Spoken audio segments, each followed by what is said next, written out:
WhatsApp guys, आज हम देखने वाले हैं रॉ के साथ लॉरेंस का कितना बड़ा कनेक्शन। अब आगे क्या होने वाला है, तो इसके अंदर जो इंटरव्यू होगा वो है x DGP Vikram Singh sir का। तो एनएमएफ न्यूज चैनल से वीडियो है, ओरिजिनल वीडियो का लिंक है डिस्क्रिप्शन में। अगर आप चैनल पर नहीं तो प्लीज सब्सक्राइब। 1 2 3 गो।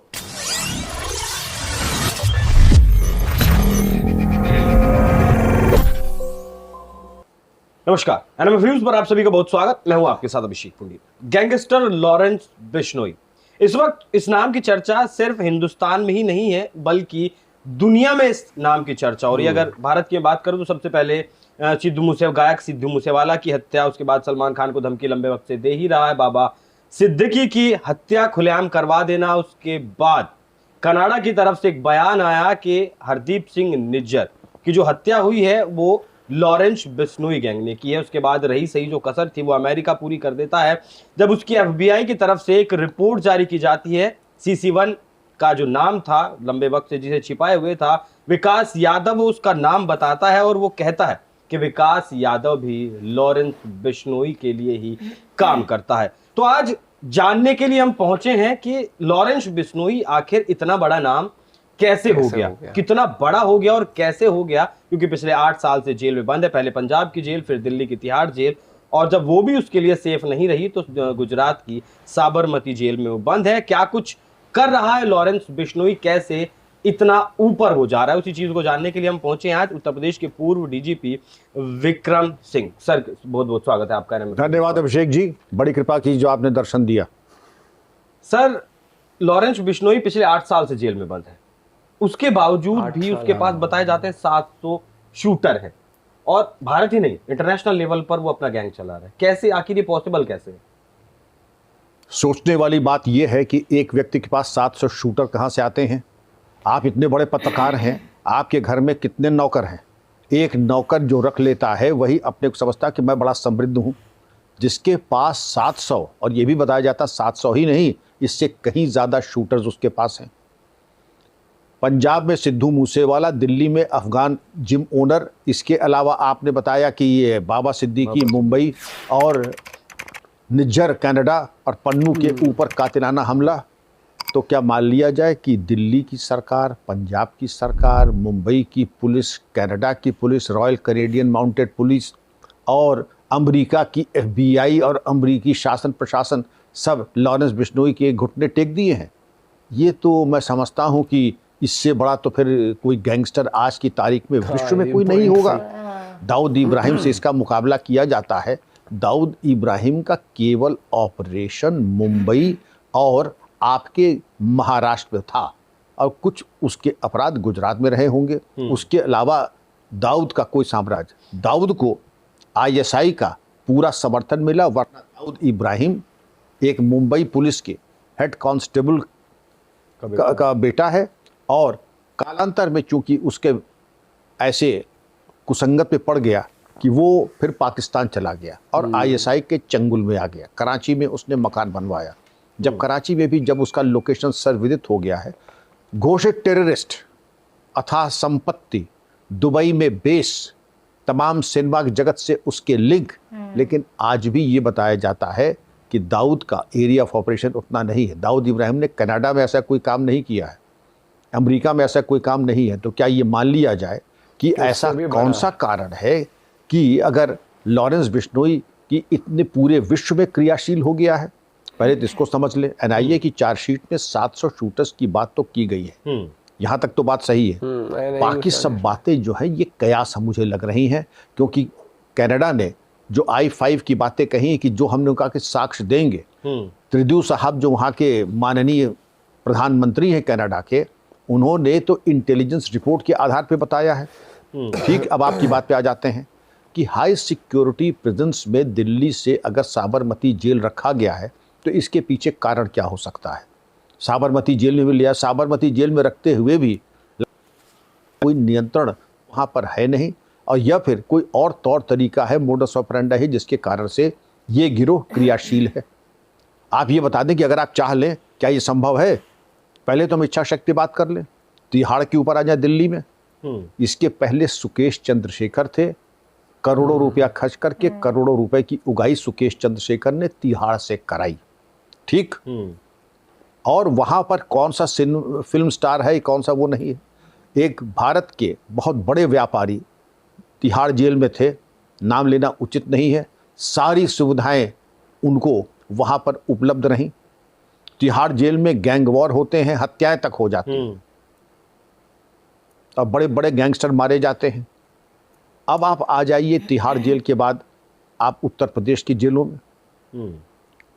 यहाँ पर भी कहीं गाजीपुर जेल में मछली का तालाब खुदवा दिया जाता है मुख्तार अंसारी के लिए कि ताज़ी मछली भाई को मिलती रहे। बैडमिंटन कोर्ट बन जाता है और बैडमिंटन कोर्ट में खेलने बैडमिंटन कौन जाता है मुख्तार के साथ? तत्कालीन जिलाधिकारी। तो जब जिलाधिकारी ही तालाब खुदवाएगा, जिलाधिकारी ही मछली का तालाब खुलवाएगा, बैडमिंटन खेलेगा, तो काहे बात का नियंत्रण और काहे बात का अंकुश? क्या नियंत्रण? लेकिन मान लीजिए जेल में आप सिर्फ कम्युनिकेशन ही तो दे सकते हैं, लेकिन जेल में अगर कम्युनिकेशन हो गया, अगर मान ले ये बात आरोप सत्य है कि लॉरेंस बिश्नोई के गिरोह ने निज्जर या गुरपतवंत सिंह पन्नू के ऊपर कातिलाना हमला किया, तो उसके लिए ऐसा कौन सा सामर्थ्य है? ये सामर्थ्य तो दाऊद इब्राहिम का भी नहीं था। अब हम सामर्थ्य के ऊपर आते हैं। शासन प्रशासन अगर अपनी कमर कस ले, मैं आपको ले चल रहा हूं अंडमान निकोबार आइलैंड में 33 साल के उसकी व्यवस्था में 80,000 प्रिजनर्स थे। एक बार वहां पे करीब 250 प्रिजनर्स ने भागने की कोशिश की थी, सब पकड़े गए और न सिर्फ उसमें 80 को फांसी दी गई, एक ने आत्महत्या कर लिया। वहां से नगण्य संख्या में कोई भागने में सफल हुआ। और जिस तरीके की अगर बिल्डिंग है पोर्ट ब्लेयर अंडमान, जिसको काला पानी आप कहते हैं, तो वहां पर 7 लाइन में, जैसे साइकिल के टायर, साइकिल की पहिया होता है, बीच में हब और 7 रेडियल उसमें टावर्स होते हैं।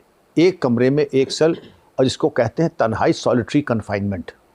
अभी तो हम भारत की बात कर लें, सॉलिटरी कन्फाइनमेंट। सॉलिटरी कन्फाइनमेंट में न कोई भाग सका, और भागने कोशिश की, या तो मार पकड़ा गया या मारा गया। 2 अटेम्प्ट हुए थे। इसके अलावा भागने में ये बताया जाता है कि वीर सावरकर सफल हुए थे, और भी 2-4 हमारे स्वतंत्रता संग्राम सेनानी सफल हुए थे, लेकिन लगभग नगण्य संख्या थी उनकी, कोई बहुत ज़्यादा संख्या नहीं थी। सुख सुविधा की बात होगी, जो आत्महत्या आम, भूख हड़ताल आम, जिस तरीके की प्रताड़ना, क्योंकि वो शासन था अंग्रेज़ों का, और प्रताड़ित करने के लिए कहा जाता है कि सबसे खूंखार जो आरोपी या अपराधी होते थे उनको अंडमान निकोबार आइलैंड में डाला जाता था। सबसे खतरनाक होता।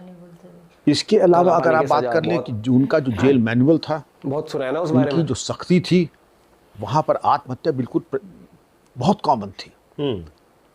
सामान्यतः अब हम जेल को सुधार गृह मानते हैं।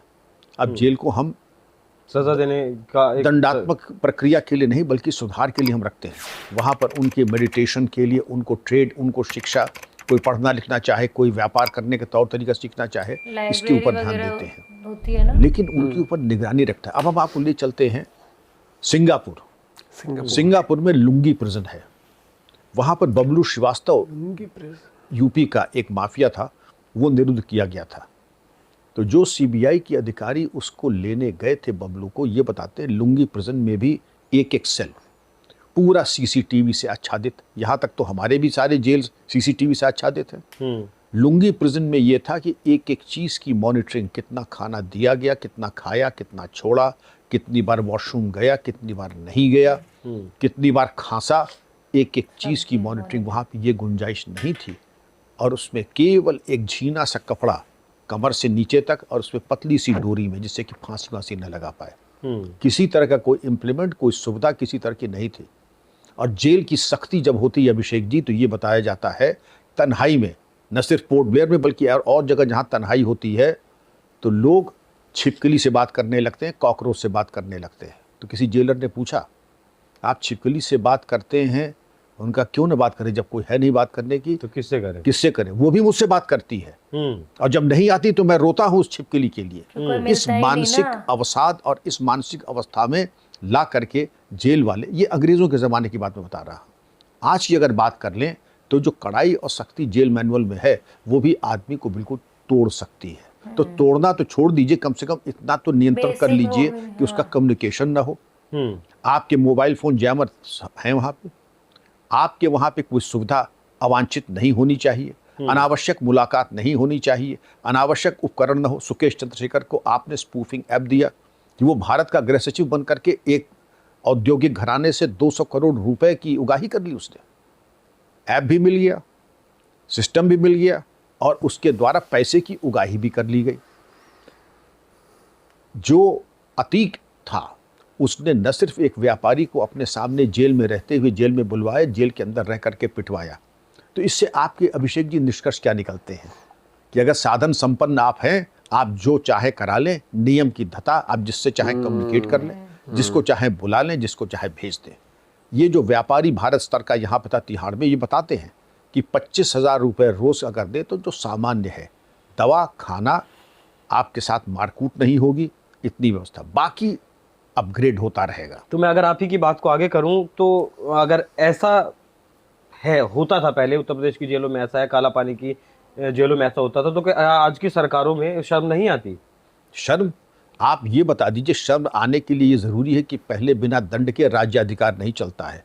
जितने कांड मैंने आपको बताए, उद्योगपति का, सुकेश चंद्रशेखर का, गैंग वॉरफेयर का और अन्य भ्रष्टाचार का, मैं बता दें, कोई जेल कर्मी बर्खास्त हुआ? एक भी नहीं हुआ।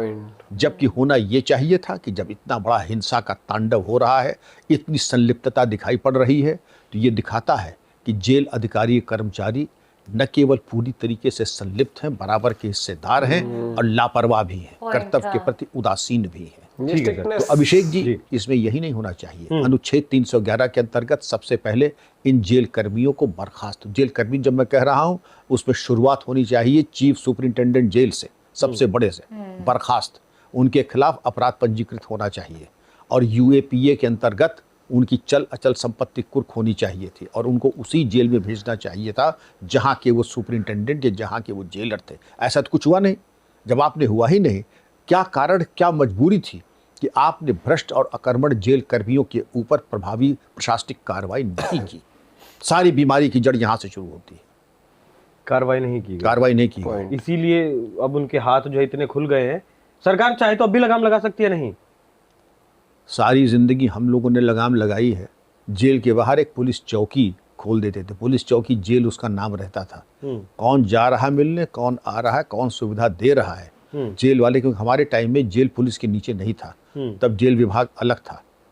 तो यही लोगों ने जब बताया कि जेल विभाग जो है वो बड़ी मदद करता है कुछ माफियाओं की, कुछ शीर्षस्थ अपराधियों की या कुछ ऐसे रसूख वाले अपराधियों की, तो उनके चौकी जेल रहेगी, वो देखेगी कोई कैसे कोई माल पहुंचाता है, कैसे कोई माल निकालता है। और महीने में एक दिन बिना बताए प्रदेश भर के सारे जेलों में एक साथ छापे पड़ते थे और जहां सामान मिल जाता था आपत्तिजनक, हथियार, मोबाइल फोन, इस तरह की, वहाँ के जेल स्टाफ को बर्खास्त ही किया जाता था। वहाँ पे मुकदमे वगैरह तो जो लिखे जाते थे।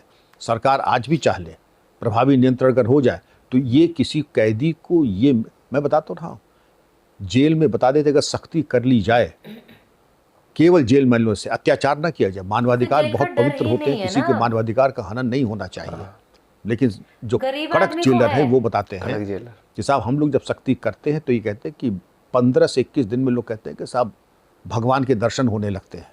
सख्ती से मतलब नियमों का सही तरीके से पालन। बिल्कुल।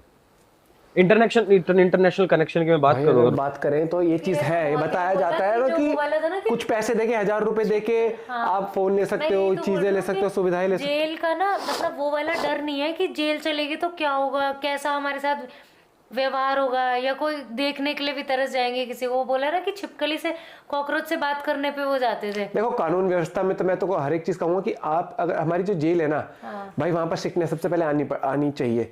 मैं तो हैरान होता हूँ कि जब वो आर जनरल की वीडियो में देखा था कि दाऊद को पकड़ने के लिए प्लानिंग करी थी पाकिस्तान में पकड़ने के लिए, जब जावेद मेहदत की बेटी से या किससे शादी थी कुछ, तो अजीत डोभाल सर के सामने वहां से पुलिस वाला जो 2 प्लांट कर रहे थे वो उसको लेके चले गए थे। वो बता रहे हैं कि वहां पर किसी नेता की बहुत तगड़ी पैर थी, सोर्सेस से पता लग गया था। ऐसा तो है नहीं कि कोई और, भैया आपके देश के लिए हो रहा था वो भी। मतलब जेल में किसको डालना है, कब डालना है, या फिर जेल में सुविधाएं देनी है, बहुत सारी चीजें कई बार हो जाती है। और मुझे लगता है कि जो भी कल्प्रेट होता है ना, सजा आपको देनी पड़ेगी भैया। और वही वाली बात है कि मुझे फिर ये लगता है कि क्या एक आम इंसान के लिए सजाएं बनी हुई है या बेचारा जो कुछ कर नहीं सकता, जिसके पास जैसे बताया ना, अगर पैसा है ना हो तो वो देखना आराम से वो खेल रहे हैं। बैडमिंटन वाली बात बता दी, हर एक चीज भाई। अतीक अहमद हो गया, मुख्तार अंसारी, जितने इनको मसीहा मानते थे ना, कोई ना, जब ऊपर जाओगे ना तो एक बार जवाब जरूर देना कि कि मसीहा किस टाइप के लोगों को आप मानते थे, ये वाली बात पे आती है। लेकिन अभी इसका एक और पार्ट हम रिएक्ट करेंगे जल्दी। काफ़ी इंटरेस्टिंग तरीके से सर ने बताई बहुत सारी चीज़ें, और मैं तो ये सोचता हूँ कि यार जो हम सोचते हैं जेल बहुत डरावनी जगह है या जेल खतरनाक है, मुझे लगता है कि वो आपकी प्रतिभा हो, आपके पास पैसा हो, तो वहाँ पर भी मतलब किस तरीके से यार अपने पॉइंट भी शेयर कर सकते हो। नेक्स्ट पार्ट भी जल्दी रिएक्ट करते हैं। Bye bye, take care.